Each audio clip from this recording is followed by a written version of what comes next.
Hey, what's up, y'all? Jamixdowns here with intessionmusictech, and today I'm going to show you how to make tempo changes in Pro Tools. Because earlier this week I was working on a track that needed tempo changes, and I thought this would be a great idea for a tutorial. So there's a few things that we have to look at when it comes to making tempo changes in Pro Tools. So for this particular song, the original tempo was 90, and we wanted to increase it to 93. So the first thing that we have to do when making tempo changes in Pro Tools is engage this conductor track button here. If you don't see these MIDI control options here, you have to click the arrow and then click MIDI controls, and that will engage it. So again, the first thing we have to do is engage the conductor track, and this allows us to make the tempo changes in Pro Tools. So when I click it, you can see here it says manual tempo on our tempo ruler. And when I click it, it changes. And again, this is going to allow us to make the tempo changes. So this first track here is the actual instrumental. And the next thing that we have to do is, by default, audio tracks are their samples. And then by default, MIDI tracks are in ticks. And what we need to do to make any type of tempo changes in Pro Tools is make them ticks. So that's the second thing that we have to do. Next, we have to engage our elastic audio properties. So I'm actually just going to run through all these options so you guys know what they are. So the first one we're going to look at here is polyphonic, and polyphonic is for material that has harmonic content, more like rhythm guitars and keyboards and playing chords.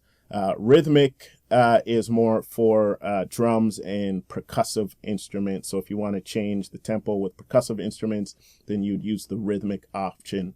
And then monophonic is more, again, for playing instruments or vocals that have single notes. So monophonic is good for vocals or lead guitar or bass, things like that. And then varispeed is actually going to allow you to change the pitch when you adjust the tempo. So if you speed it up, it's going to pitch up, and then if you make the tempo slower, then it's going to pitch down whatever the instrumental is.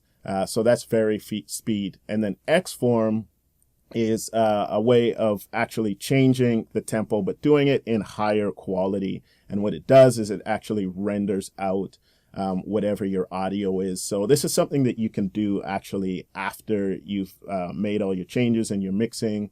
Then you can render it down once everything is already done to get better quality. But when you're first working on it and you just kind of want to get it done quick, then you don't really have to worry about Xform.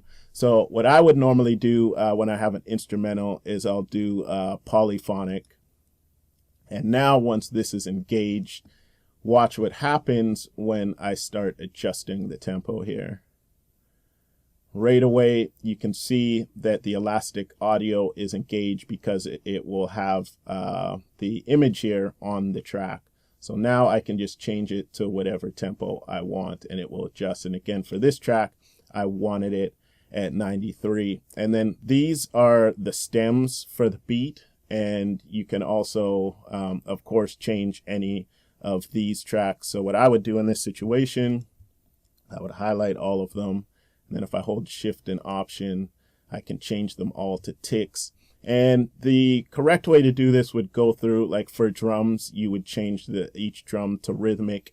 And then, for guitar parts, you would change it to polyphonic or monophonic and do it the correct way. Technically, you could change these all just to polyphonic if you just wanted to do it quickly.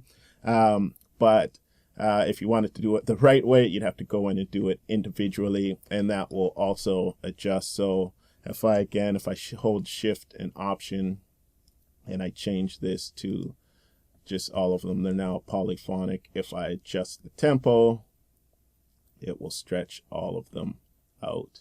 And that's essentially how you adjust tempo in Pro Tools. And one more quick thing that I want to show you guys is how to automate tempo changes in your session, which is really easy. What we want to do, just for example, say we wanted to change the tempo in this track in a certain section.